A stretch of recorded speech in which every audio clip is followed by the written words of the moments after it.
Namanya udah kau. Namanya udah kau. Namanya udah kau.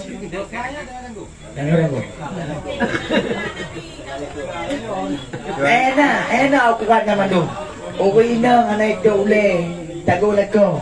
Anak ya but leko leko, anak semua yang leko leko. Enak aku kannya. Selama tanya anak tu terperintah. Kat lesai ni. Halipas. Ya but, perintah ya but. Semayang perintah no. Aisyah, perintah tu Aisyah. Tunggu, main. Perintah na tunggu.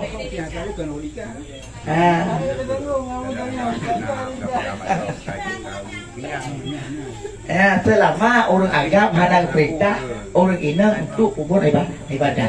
Yang dosa orang ina ditanggung oleh kau. Nah, cara tanya perintah. Cikgu kau? Cikgu kau? Jadi perintah aku dengan selo-selo agak bangga. Baik ke cah. Baik sampai kamu boleh. Perintah tetap bekerja tapi sampai kamu. Mesti tak pakai sistem perintah abri ya.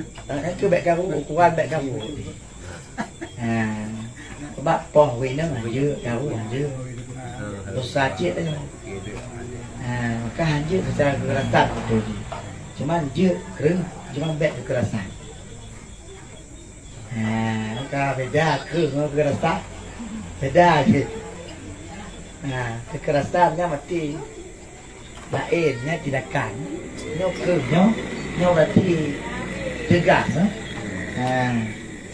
Berarti nya ukuran je.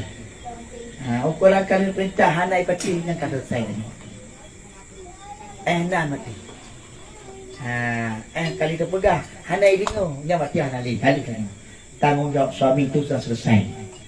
Untuk watewanya leho tinggal elau. Dia aku pengat tiup. Dia wate. Cia. Ya, kita tu kotik macam mana? Oh tak boleh dah tak, nak kena tak kotik. Kau jangan. Wah, wah, wah.